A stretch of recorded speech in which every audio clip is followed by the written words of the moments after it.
오늘 하나님께서 주신 말씀은 누가복음 5장 1절에서 11절입니다. 예수님은 앞서 많은 병든 자들을 고쳐 주셨고요. 또 귀신 들린 자들을 고쳐 주셨습니다. 병이 낫기 위해 또 많은 기적을 보기 위해 수많은 사람들이 예수님을 따라다녔습니다.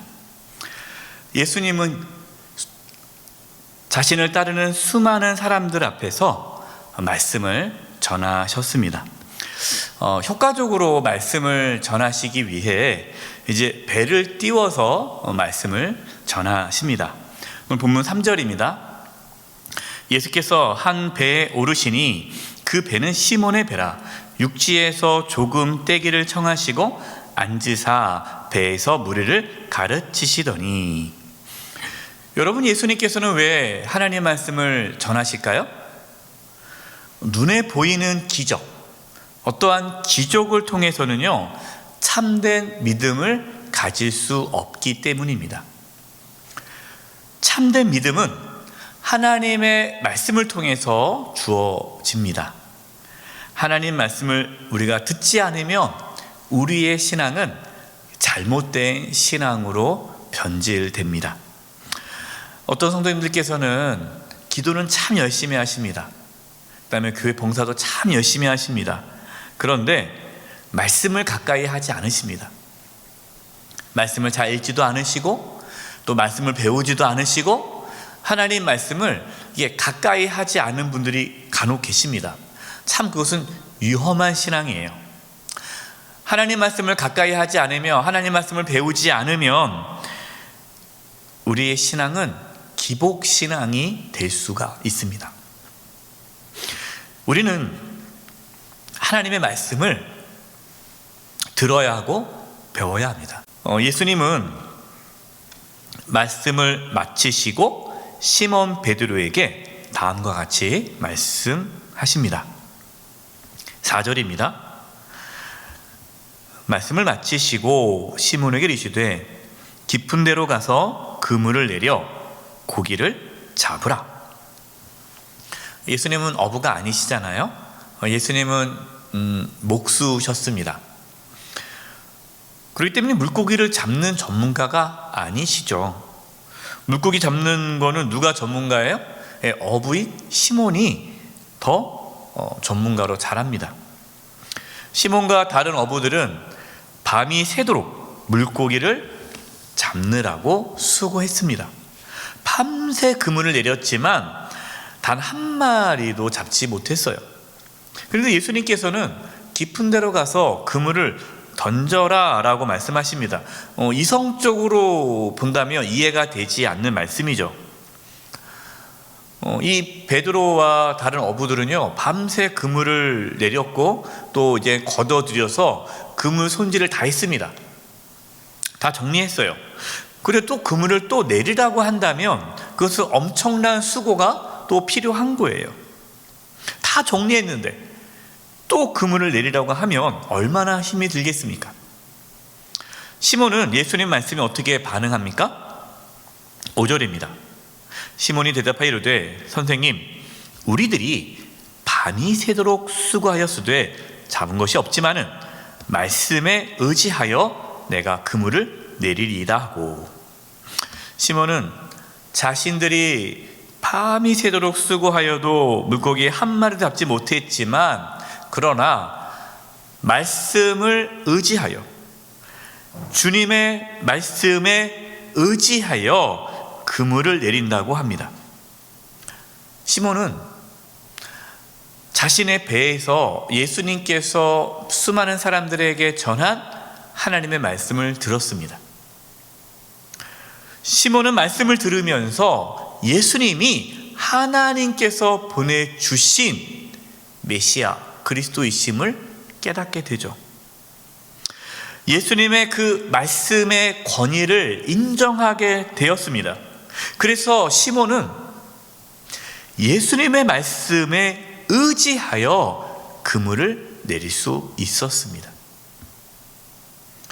예수님 말씀에 의지하여 그물을 내렸더니 어떤 일이 일어났습니까? 너무나도 많은 물고기가 잡혀서 그물이 찢어질 정도였어요. 다른 배에 타고 있는 어부들을 불러가지고요, 2배 가득하게 물고기를 실었습니다.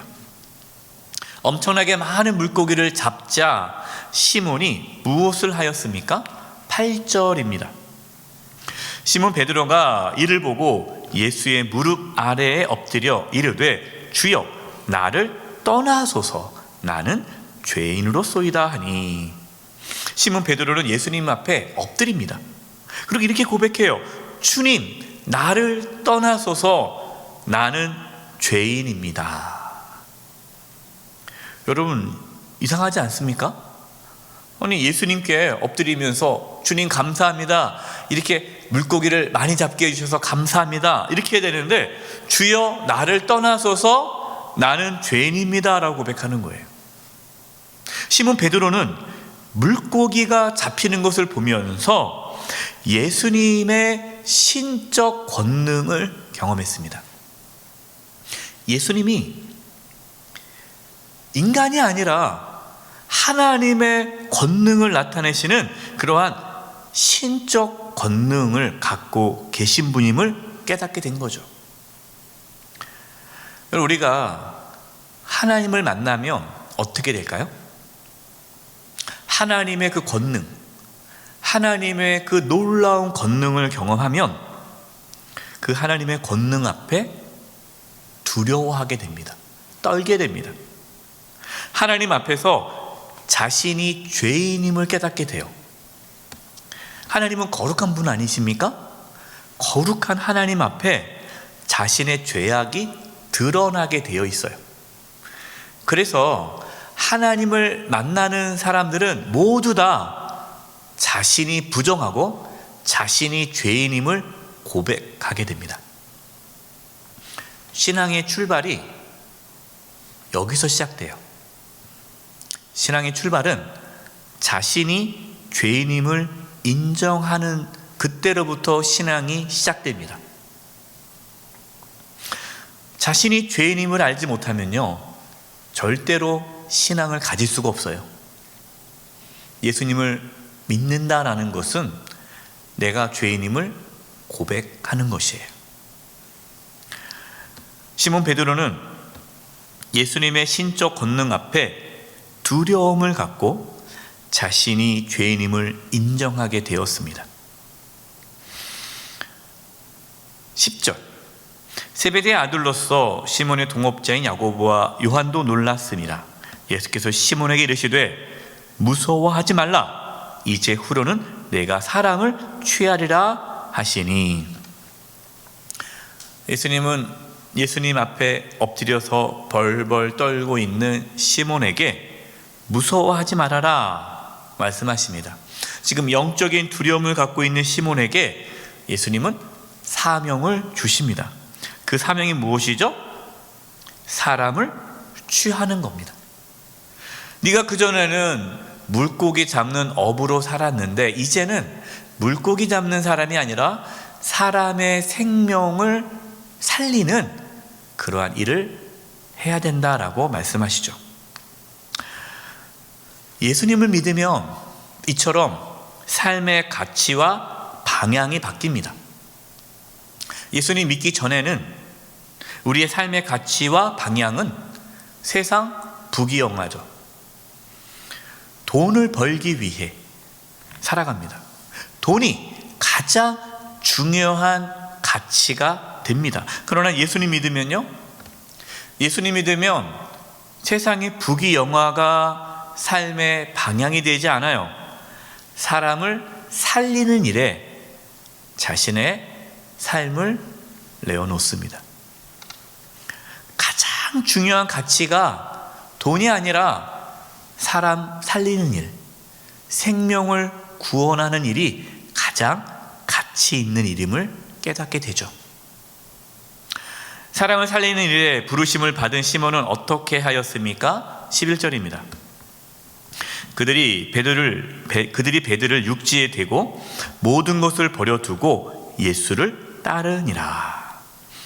시몬은 배와 모든 것을 버려두고 예수님을 따랐습니다. 여러분, 이것이요, 예수님을 믿고 따르는 자의 모습입니다. 예수님을 믿는다라는 것은요, 자기를 부인하고 자기 십자가를 지고 예수님을 따르는 것입니다. 여러분, 이것이 예수님을 믿는 거예요. 그 전에 내 삶의 주인이 나였는데 예수님을 믿는다라는 것은 이제 내 삶의 주인이 예수님이 되시는 겁니다. 여러분은 지금 어떠한 삶을 살고 있습니까? 여전히 배를 타면서 물고기를 잡고 있습니까?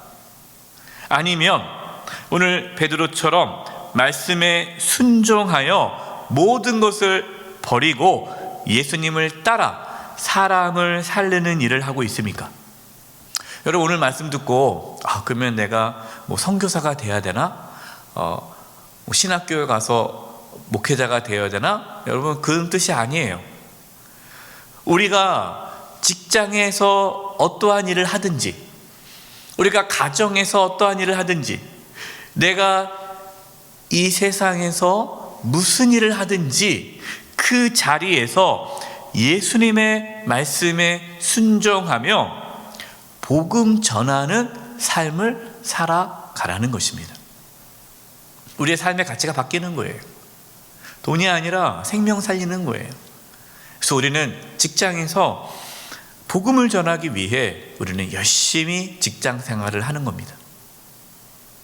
저와 여러분, 오늘 시몬 베드로가 주님 만났을 때 내가 죄인입니다 고백하고 정말 주님 앞에 새로운 사명을 받아 나아갔던 것처럼 저와 여러분도 늘 하나님 앞에 내가 죄인입니다를 깨닫고 주님을 따라 복음 전하는 일, 생명 살리는 일에 헌신하는 저와 여러분 되기를 간절히 축원드립니다. 기도하겠습니다. 하나님 아버지, 저희가 하나님을 깊이 만나 우리의 연약함을 고백하게 해주시고 베드로가 사람을 낚는 새로운 삶을 살았던 것처럼 저희도 생명 살리는 일에 헌신하며 살게 해 주시옵소서. 저희들을 사용해 주시고 인도하여 주시옵소서. 예수님의 이름으로 기도드립니다. 아멘.